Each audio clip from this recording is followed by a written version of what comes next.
Hello everyone, welcome to dynamic classes. मैं मोहित कुमार शर्मा और आज मैट्रिसेस के लेक्चर नंबर 4 में हम बात करेंगे एलिमेंट्री ट्रांसफॉर्मेशंस, जिसको हम लोग एलिमेंट्री ऑपरेशन भी कह देते हैं। उसके बाद हम बात करेंगे इन्वर्टिबल मैट्रिसेस के बारे में और फिर उसके बाद बात करेंगे इन्वर्स ऑफ ए मैट्रिक्स। तो चलिए स्टार्ट करते हैं। तो फर्स्ट हमारे पास में पॉइंट है आज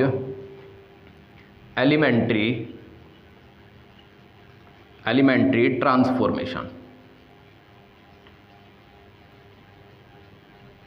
एलिमेंट्री ट्रांसफॉर्मेशन या फिर क्या कहेंगे, ऑपरेशन।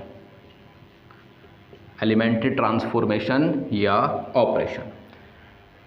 तो देखिए, एलिमेंट्री ट्रांसफॉर्मेशन हमारे पास होते हैं 6 तरह के, जिसमें से 3 होंगे ड्यू टू रो और 3 होंगे due to column. Due to row मतलब क्या, हम लोग रो के अकॉर्डिंग उनको अप्लाई करेंगे, और ड्यू टू कॉलम मतलब हम उन्हें कॉलम के अकॉर्डिंग अप्लाई करेंगे। ठीक है, तो देखिए फर्स्ट ऑपरेशन क्या है हमारे पास। फर्स्ट ऑपरेशन है are I interchange R J. इसी को कॉलम में हम लोग क्या कहेंगे, सी आई इंटरचेंज सी जे। मतलब क्या हुआ, किसी भी एक मैट्रिक्स में कोई भी 2 रो या कोई भी 2 कॉलम को हम लोग इंटरचेंज कर सकते हैं। कोई एक मैट्रिक्स होगा और उस मैट्रिक्स में कोई भी 2 रो या फिर कोई भी 2 कॉलम को इंटरचेंज किया जा सकता है। यहाँ मतलब हुआ कि आई नंबर की रो को जे नंबर की रो के साथ इंटरचेंज करना है। यहाँ मतलब हुआ कि आई नंबर के कॉलम को जे नंबर के कॉलम के साथ इंटरचेंज करना है।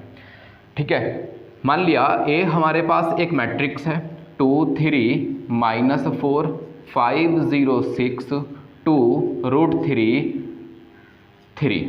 ठीक है, यहाँ हमें फर्स्ट एलिमेंट्री ऑपरेशन अप्लाई करना है। तो ऑपरेशन क्या लिया कि R1 इंटरचेंज करेंगे R2 के साथ। R1 को चेंज करना है, इंटरचेंज करना है R2 मतलब रो नंबर 2 के साथ में। तो रिजल्ट क्या होगा, R2 तो R1 बनेगा और R1 R2 बनेगा। तो रिजल्ट हुआ 5 0 6 एंड 2 3 -4 2 √3 3। तो इस तरह से हम फर्स्ट एलिमेंट्री ऑपरेशन को अप्लाई करेंगे। अब यही ऑपरेशन अगर ड्यू टू कॉलम अप्लाई करना है तो क्या होगा, ऑपरेशन मान लिया हम लोगों ने कि C2 को इंटरचेंज करना है C3 के साथ में। तो रिजल्ट क्या बनेगा, C1 नो चेंज 5 2 2, C2 को C3 बना देना है और C3 को C2 बना देना है। तो क्या होगा 6 -4 3 और यहाँ हो जाएगा 0 3 √3।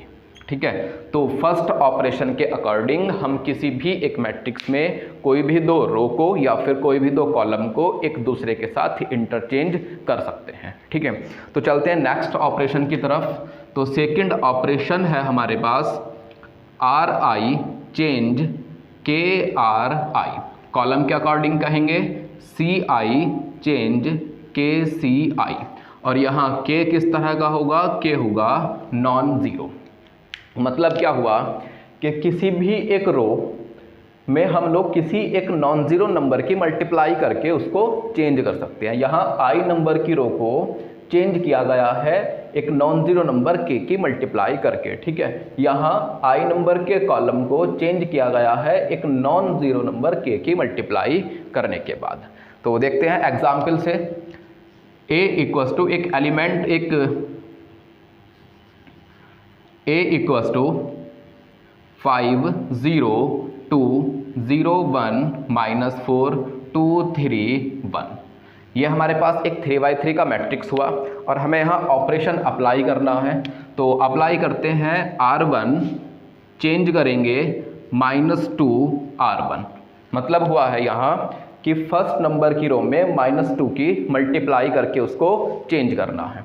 तो रिजल्ट क्या होगा, A इक्वल्स टू -2 की मल्टीप्लाई R1 में करेंगे तो -2 × 5 -10 -2 × 0 0 -2 × 2 -4। फिर R2 सेम रहेगा क्योंकि उसको चेंज नहीं कर रहे हैं। तो 0 1 -4 2 3 1। ठीक है, और यही ऑपरेशन अगर हमें अकॉर्डिंग टू कॉलम, मतलब कॉलम में अप्लाई करना है तो किस तरह से करेंगे। मान लिया ऑपरेशन है हमारे पास में C2 चेंज -2 C2, ठीक है। तो इसका मतलब हुआ कि C2 कॉलम नंबर 2 में -2 की मल्टीप्लाई करके उसको चेंज करना है। तो रिजल्ट क्या होगा, A = C1 सेम रहेगा -10 0 2, C2 में -2 की मल्टीप्लाई कर रहे हैं तो -2 × 0 0, -2 × 1 -2 -2 × 3 -6, यहाँ हो जाएगा -4 -4 1, क्योंकि C3 को चेंज नहीं किया है। तो ऑपरेशन नंबर 2 या फिर कहेंगे एलिमेंट्री ट्रांसफॉर्मेशन नंबर 2 कहता है कि किसी भी एक मैट्रिक्स के किसी भी एक रो या फिर कॉलम में किसी एक नॉन जीरो नंबर की मल्टीप्लाई करके उसको चेंज किया जा सकता है, ठीक है।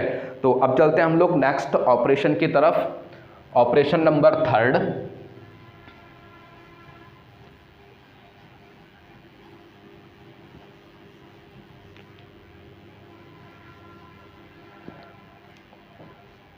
तो देखते हैं ऑपरेशन नंबर 3।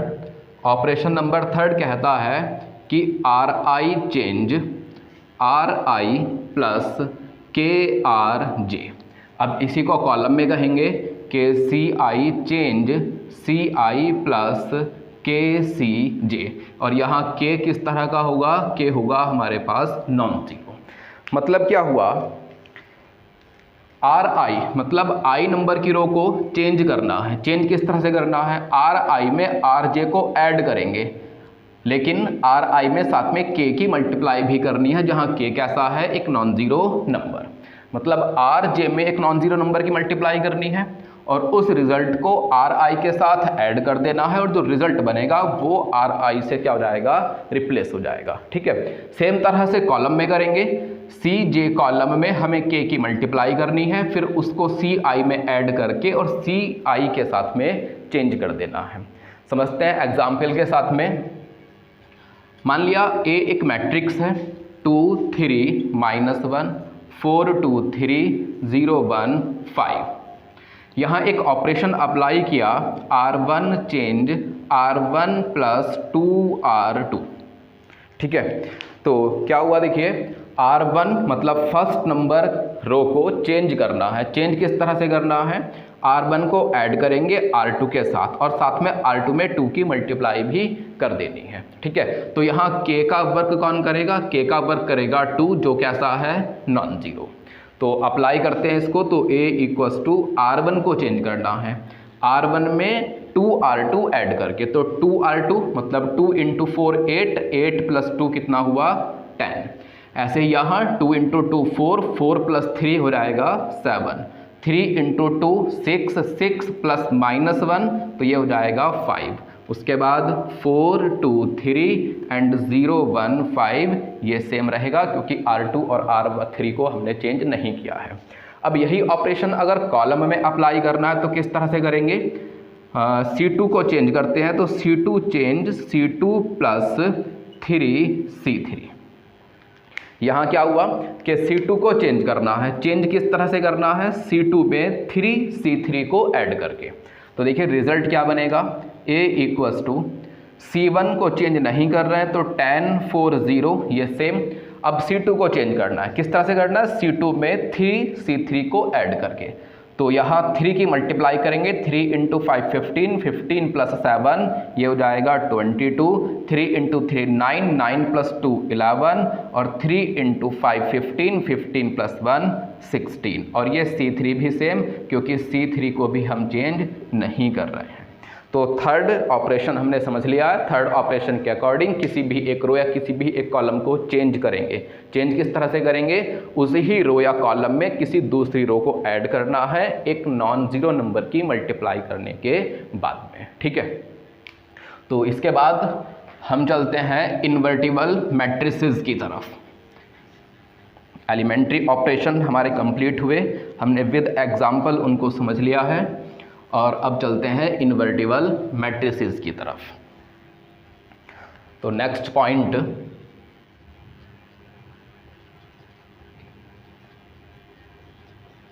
Invertible matrices.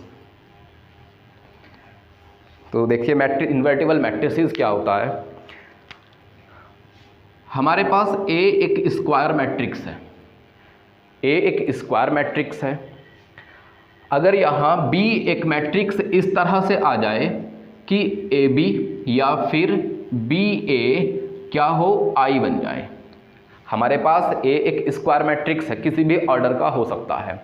तो अगर यहाँ बी मैट्रिक्स इस तरह से एग्जिस्ट कर जाए सेम ऑर्डर का कि A B equals to B A equals to I, मतलब ए बी ए की मल्टीप्लाई बी के साथ या फिर बी की मल्टीप्लाई ए के साथ करेंगे तो हमें आई मतलब क्या, आइडेंटिटी मैट्रिक्स हमें मिल जाए।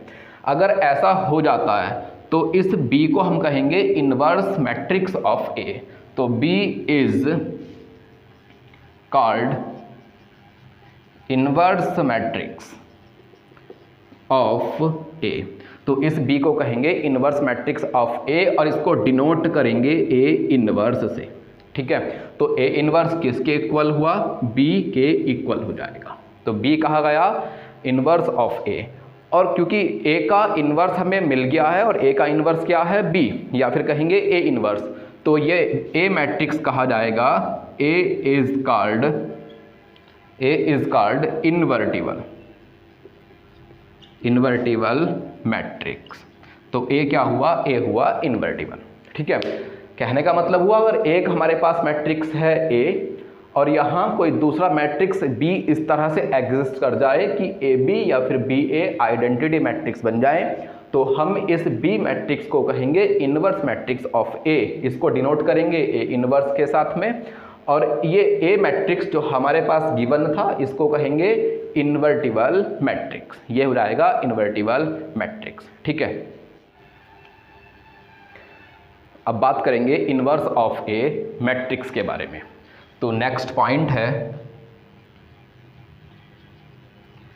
Inverse of A matrix.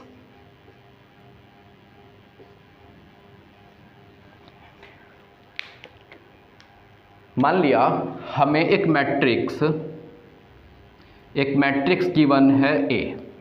ठीक है, हमें एक मैट्रिक्स गिवन है ए और हमें इस मैट्रिक्स ए का इन्वर्स मैट्रिक्स फाइंड करना है। तो किसी भी मैट्रिक्स का इन्वर्स मैट्रिक्स फाइंड करने के हमारे पास में दो वे होते हैं। तो फर्स्ट वे से अगर हम लोग क्वेश्चन करेंगे तो हमें टेक करना होगा ए इक्वल्स टू आई ए। ठीक है, और अगर सेकेंड वे से क्वेश्चन करना है तो हमें टेक करना होगा A equals to A I. First way में ए इक्वल्स टू आई ए और सेकेंड वे में ए इक्वल्स टू ए आई। ठीक है, क्योंकि आई मतलब आइडेंटिटी मैट्रिक्स, और आइडेंटिटी मैट्रिक्स की किसी भी मैट्रिक्स से मल्टीप्लाई करते हैं तो कोई फर्क नहीं पड़ता, इसलिए कह सकते हैं कि ए इक्वल्स टू आई ए, और यहाँ भी वही है कि ए इक्वल्स टू ए आई। ठीक है, अब क्या करना है, हमें यहाँ एलिमेंट्री ऑपरेशन अप्लाई करने हैं। एलिमेंट्री ऑपरेशन अप्लाई करने हैं और इस तरह से अप्लाई करने हैं कि ये ए आई में चेंज हो जाए, ये ए नॉन चेंज रहे। ठीक है ना, ये चेंज ना हो। अब ये जब साथ में हम लोग एलिमेंट्री ऑपरेशन अप्लाई करेंगे, आई ए को आई बनाएंगे और ये ए नॉन चेंज रहेगा, इसको चेंज नहीं करना है हमारे पास में, तो ये साथ में आई भी चेंज होगा और आई चेंज होके मान लिया कि यहाँ क्या बन जाता है, बी। और अभी इन्वर्टिबल मैट्रिसेस के डेफिनेशन के अकॉर्डिंग अगर ए गिवन मैट्रिक्स है और बी इसके साथ मल्टीप्लाई करके आई गिवन करता है तो बी को क्या कहेंगे, बी को कहेंगे इनवर्स मैट्रिक्स ऑफ ए। मतलब ए इनवर्स किसके इक्वल होगा, बी के इक्वल होगा। सेम तरह से यहाँ होगा, यहाँ भी हमें क्या होगा, एलिमेंट्री ऑपरेशन यूज करने हैं, एलिमेंट्री ऑपरेशन अप्लाई करने हैं, और एलिमेंट्री ऑपरेशन इस तरह से अप्लाई करने हैं कि ये ए चेंज होके आई बन जाए। ठीक है, और ये ए हमारे पास में सेम रहेगा, इसको हमें चेंज नहीं करना है। और जब ऑपरेशन अप्लाई करेंगे ए को आई में बनाने के लिए, कन्वर्ट करने के लिए, तो ये आई चेंज होके बी बन जाएगा। अब इन्वर्टिबल मैट्रिसेस के डेफिनेशन के अकॉर्डिंग अगर ए बी इक्वल्स टू आई है तो बी को कहेंगे इनवर्स ऑफ ए। ठीक है। तो ए इनवर्स किसके इक्वल होगा, बी के इक्वल हो जाएगा, ठीक है। लेकिन यहाँ इंपॉर्टेंट बात यह है कि अगर हम A equals to I A take करके क्वेश्चन सॉल्व करते हैं तो हमें रो के एलिमेंट्री ऑपरेशन ही यूज़ करने हैं, और अगर ए इक्वल्स टू ए आई लेके क्वेश्चन सॉल्व करना है तो हमें कॉलम के एलिमेंट्री ऑपरेशन ही यूज़ करने हैं। अब समझते हैं कि ऐसा क्यों होगा, हम इस तरह से क्वेश्चन सॉल्व करते हैं तो रो के एलिमेंट्री ऑपरेशन ही क्यों यूज़ होंगे, और इस तरह से क्वेश्चन सॉल्व करते हैं तो कॉलम के एलिमेंट्री ऑपरेशन ही क्यों यूज़ होंगे। देखिए, मान लिया ए हमारे पास एक मैट्रिक्स है m बाई n ऑर्डर का, और एक दूसरा मैट्रिक्स है B n by p order का। तो इनकी मल्टीप्लाई पॉसिबल है क्योंकि a में नंबर ऑफ कॉलम और b में नंबर ऑफ रो क्या है, इक्वल है। क्योंकि मल्टीप्लाई करने के लिए फर्स्ट रिक्वायरमेंट है कि जो लेफ्ट हैंड साइड में मैट्रिक्स लिखा हुआ है, या कहेंगे कि फर्स्ट मैट्रिक्स के नंबर ऑफ कॉलम और सेकेंड मैट्रिक्स के नंबर ऑफ रो इक्वल हो, तभी मल्टीप्लाई कर सकते हैं। तो यहाँ मल्टीप्लाई पॉसिबल है, और मान लिया कि a और b की मल्टीप्लाई करके c रिजल्ट आ जाता है, तो c का ऑर्डर क्या होता है, c का ऑर्डर होता है m by p। m by p हम कह सकते हैं कि फर्स्ट मैट्रिक्स के कॉलम कैंसिल हो गए और सेकंड मैट्रिक्स की रो कैंसिल हो गई। तो ये फर्स्ट मैट्रिक्स के कॉलम और सेकंड मैट्रिक्स की रो कैंसिल होने के बाद में क्या बचता है, m बाई p बच जाता है, ठीक है। तो इसीलिए हम यहाँ कहेंगे कि जब i और a की मल्टीप्लाई की गई तो इस i के कॉलम फिनिश हो गए और इस a के रो। तो i के पास हमारे पास में क्या बचे हुए हैं, कॉलम, और a के, तो i के क्या बचे हुए हैं हमारे पास में, रो, और इस a के क्या बचे हुए हैं हमारे पास में, कॉलम। और हमें a को चेंज करना ही नहीं है, हमें तो i को चेंज करना है, और i के पास अपने रो बचे हुए हैं, इसीलिए रो एलिमेंट्री ऑपरेशन का हम लोग यूज़ करते हैं। इसी तरह से यहाँ a के पास में रो बचे हुए हैं और i के पास में कॉलम बचे हुए हैं। हमें a को चेंज नहीं करना है, हमें i को चेंज करना है, और i के पास में क्या है, कॉलम। तो इसीलिए हमें कॉलम के एलिमेंट्री ऑपरेशन यूज़ करने होंगे। यहाँ हम लोग अगर रो के एलिमेंट्री ऑपरेशन यूज़ करेंगे तो a चेंज होगा, i चेंज नहीं होगा, और हमें a को चेंज नहीं करना है, हमें i को चेंज करना है। इसी तरह से यहाँ अगर कॉलम एलिमेंट्री ऑपरेशन यूज़ कर दिए तो a चेंज होगा, i चेंज नहीं होगा, और हमें चेंज करना होता है i को। इसलिए अगर क्वेश्चन सॉल्व करना है और हम a equals to A I take करके क्वेश्चन सॉल्व करना चाह रहे हैं तो हमें रो एलिमेंट्री ऑपरेशन ही यूज़ करने हैं, और अगर हम a equals to A I लेके क्वेश्चन सॉल्व करना चाह रहे हैं तो हमें कॉलम के ही एलिमेंट्री ऑपरेशन यूज़ करने हैं, ठीक है। तो इसको एक एग्जाम्पल से हम लोग समझते हैं। अब देखिए, क्वेश्चन है हमारे पास, यूजिंग एलिमेंट्री ट्रांसफॉर्मेशन या operation find inverse matrix of the matrix 2 1 1 1। हमें एक 2x2 का स्क्वायर मैट्रिक्स गिवन किया गया और हमसे कहा गया है कि इस मैट्रिक्स का इनवर्स मैट्रिक्स फाइंड करो, और फाइंड भी किस तरह से करना है, एलिमेंट्री ट्रांसफॉर्मेशन का यूज़ करके। तो चलिए देखते हैं क्वेश्चन किस तरह से सॉल्व होगा। सबसे पहले हमने लेट कर लिया, जो गिवन मैट्रिक्स है उसको a लेट कर लेते हैं, तो 2 1 1 1 इसको हम लोगों ने a मान लिया, ठीक है। अब हमें a का इनवर्स मैट्रिक्स फाइंड करना है, तो हमें टेक क्या करना होगा, हम लोगों ने यहाँ टेक किया a इक्वल्स टू आई ए, ठीक है। तो a की वैल्यू हम यहाँ पुट करेंगे 2 1 1 1, फिर यहाँ i को पुट करेंगे। हमें पता है कि i आइडेंटिटी मैट्रिक्स होता है, तो 1 0 0 1, और इस a को हम इसी तरह से लिखेंगे क्योंकि जब एलिमेंट्री ऑपरेशन अप्लाई किए जाएंगे तो इस a पर कोई भी फर्क नहीं पड़ेगा।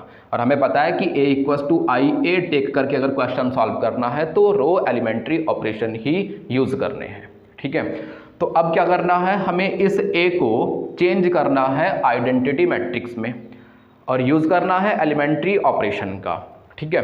तो आइडेंटिटी मैट्रिक्स बनाने के लिए हमें क्या करना होगा, हमें यहाँ पर तो 1 बनाना होगा, यहाँ भी 1 बनाना होगा जो पहले से बना हुआ है, और यहाँ 0 बनाना है और यहाँ भी 0 बनाना है,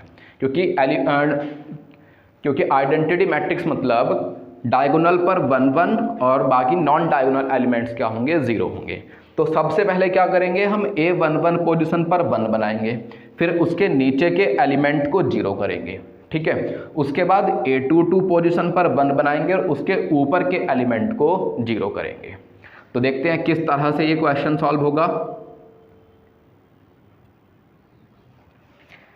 यहाँ ऑपरेशन अप्लाई किया R1 इंटरचेंज R2, क्योंकि जब R1 और R2 को इंटरचेंज करेंगे तो ये 1 A11 पोजीशन पर पहुंचेगा और A11 पर हमें 1 की ज़रूरत है। तो यहाँ ये ऑपरेशन अप्लाई करने के बाद रिजल्ट आता है 1 1 2 1। अब यही ऑपरेशन यहाँ इस आइडेंटिटी मैट्रिक्स पर भी अप्लाई होगा, तो 0 1 1 0 और ये A रहेगा नॉन ज़ीरो। जब A11 पोजीशन पर 1 बन जाएगा तो हमें उस एलिमेंट मतलब A11 के नीचे के एलिमेंट को 0 करना है।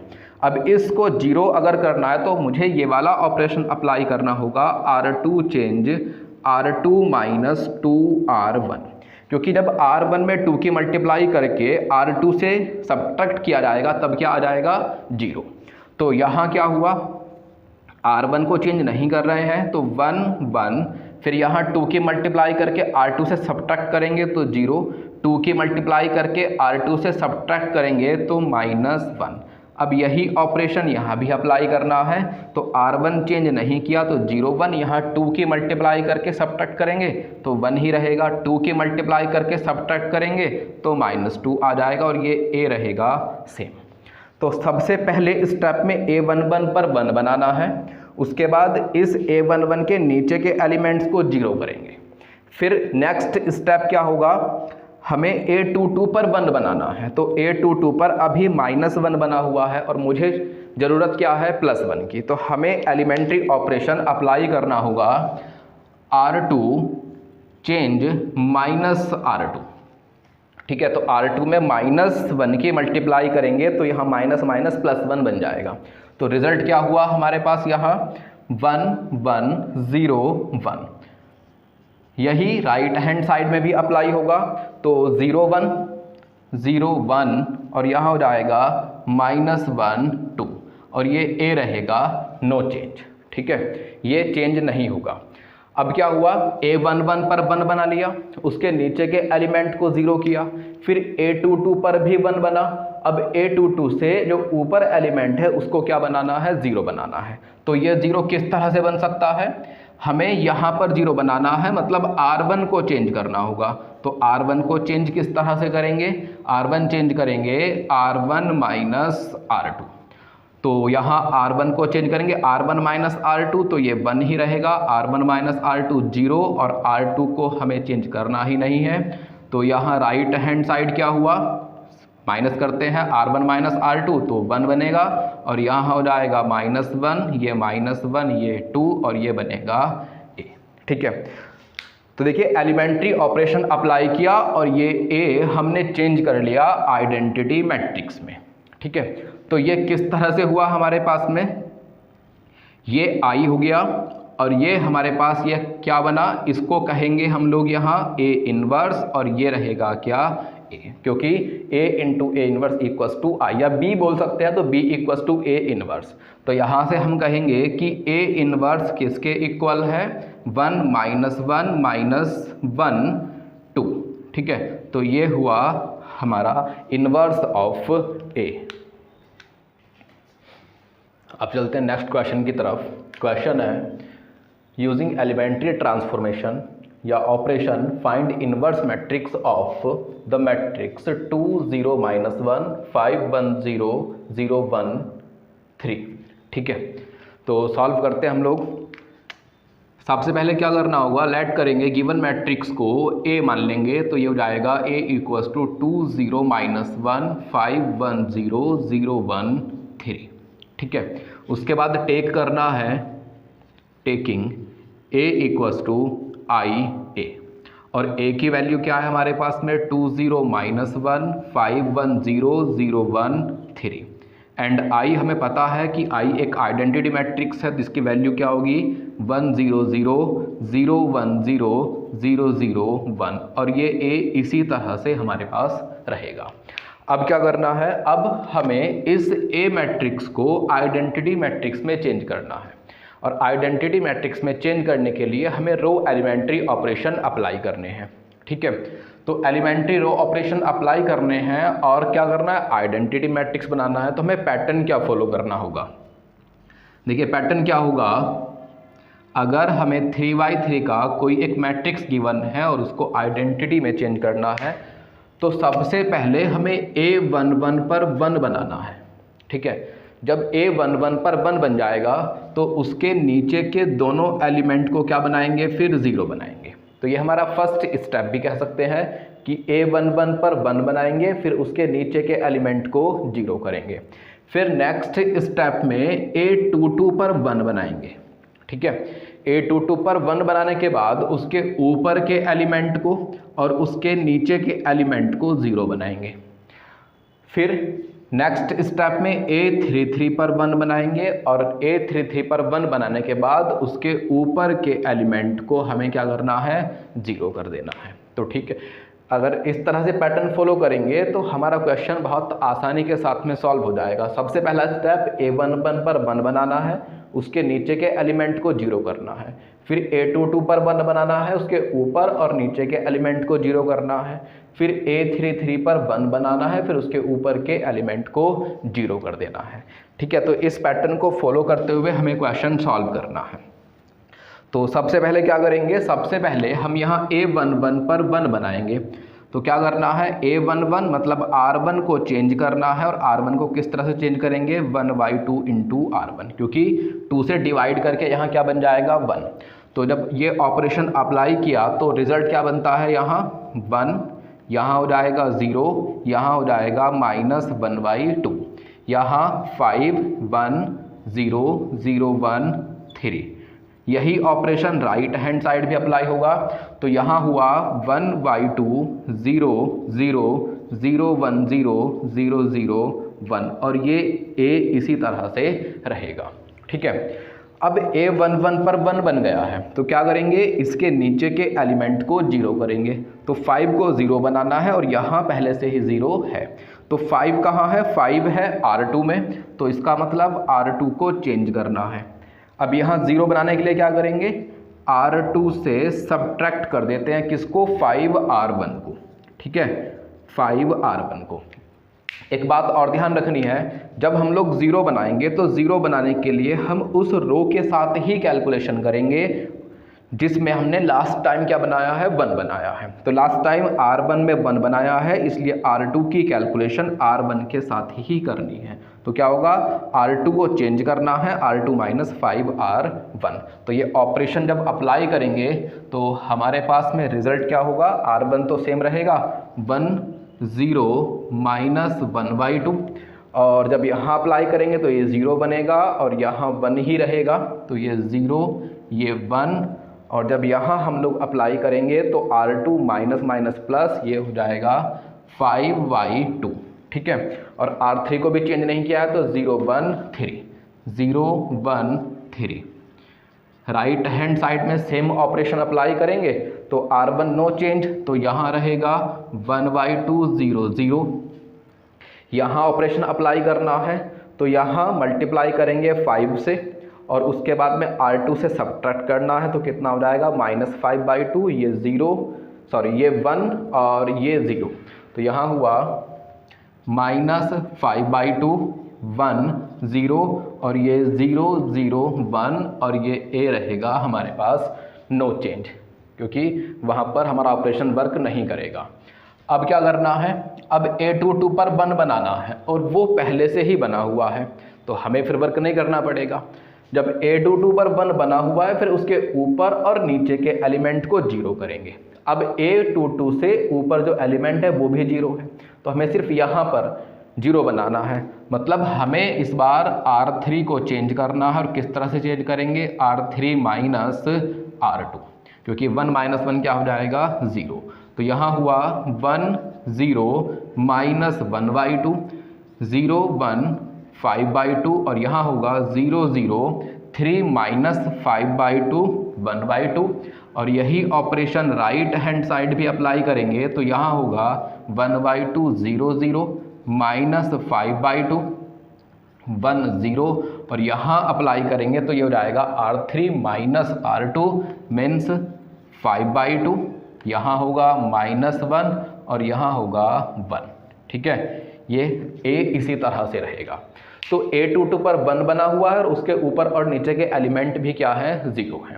अब हमें क्या करना है, अब हमें A33 पर 1 बनाना है। तो A33 पर 1 बनाने के लिए क्या करना पड़ेगा, R3 को चेंज करना पड़ेगा। और किस तरह से, 2R3। अगर R3 में 2 की मल्टीप्लाई करेंगे तो 2 × 1/2 1 बन जाएगा। तो क्या होगा, यहाँ R1 रहेगा 1 0 -1/2 0 1 5/2 और यहाँ 2 से मल्टीप्लाई करनी है तो 0 0 1। और यही ऑपरेशन राइट हैंड साइड भी अप्लाई करेंगे तो 1/2 0 0 -5/2 1 0 और यहाँ हो जाएगा 5 - 2 2 और ये A रहेगा इसी तरह से सेम।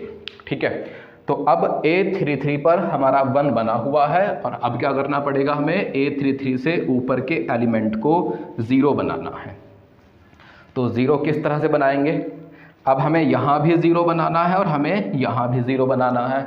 मतलब R1 को भी चेंज करना पड़ेगा और R2 को भी चेंज करना पड़ेगा। तो R2 को किस तरह से चेंज करेंगे, R1 में ऐड कर दिया जाए किसको, R3 को 1/2 की मल्टीप्लाई करने के बाद। तो ये रहेगा R1 + 1/2 R3 और R2 को किस तरह से चेंज करेंगे कि R2 से सब्ट्रैक्ट कर दें 5/2 × R3 को। ठीक है, ये एलिमेंट्री ऑपरेशन अप्लाई करने हैं। तो रिजल्ट क्या बनता है, R1 चेंज करना है तो यहाँ ये 1 बनेगा, ये 0 बनेगा तो 1 0 0 और यहाँ R2 को चेंज करेंगे तो ये 0 बनेगा, यहाँ 1 बनेगा और यहाँ 0 बनेगा। मतलब 0 1 0 और R3 नो चेंज तो 0 0 1। और राइट हैंड साइड जब ऑपरेशन अप्लाई करेंगे तो क्या करना है हमें, R1 + 1/2 R3। तो R1 कितना है, 1/2 प्लस यहाँ 1/2 लिखा हुआ है। R3 कितना है हमारे पास में, 5। तो ये हो जाएगा कितना, 5 + 1 6/2 मतलब रिजल्ट आएगा 3। ठीक है, उसके बाद यही ऑपरेशन यहाँ पर अप्लाई करेंगे तो R1 प्लस यहाँ 1/2 × R3 तो ये बनेगा -1 और नेक्स्ट जब अप्लाई करेंगे तो यहाँ हो जाएगा 0 और ये हो जाएगा हमारे पास +1। ठीक है, तो नेक्स्ट अब हमें क्या करना है, R2 को चेंज करना है। तो R2 जब यहाँ चेंज करेंगे तो कितना बनेगा, R2 माइनस यहाँ माइनस हो जाएगा तो R2 पर वैल्यू कितनी है, -5/2। यहाँ हो जाएगा -5/2 × R3 और R3 पर वैल्यू क्या है, 5। तो ये हुआ हमारे पास कितना, -30/2 मीन्स यहाँ हो जाएगा -15। ठीक है, अब नेक्स्ट यहाँ देखते हैं नेक्स्ट एलिमेंट क्या बनने वाला है, 1। तो R2 पर 1 -5/2 और R3 पर एलिमेंट क्या है, -2। ये -2 तो ये हो जाएगा +5 और 1 कितना हुआ, 6 हो जाएगा। फिर नेक्स्ट एलिमेंट देखते हैं तो यहाँ रहेगा 0, यहाँ 5/2 तो यहाँ आंसर आ जाएगा -5। ठीक है, फिर R3 को चेंज नहीं करना है तो 5 - 2 2 और यहाँ रहेगा A। तो यहाँ क्या बना, ये बन गया हमारे पास आइडेंटिटी मैट्रिक्स। तो ये क्या हुआ, दैट इज़ इसको कहेंगे हम I और ये रहेगा A। तो ये क्या बना, ये बन जाएगा A इन्वर्स। तो A इन्वर्स हमें कितना मिला, A इन्वर्स मिला है 3 - 1 1 -15 6 -5 5 - 2 2। तो ये रहा इन्वर्स ऑफ A। ठीक है, तो इसी के साथ हमारा मैट्रिसेस आज फिनिश हुआ है। और अगर वीडियो पसंद आया तो लाइक कीजिए, शेयर कीजिए और चैनल को सब्सक्राइब कीजिए।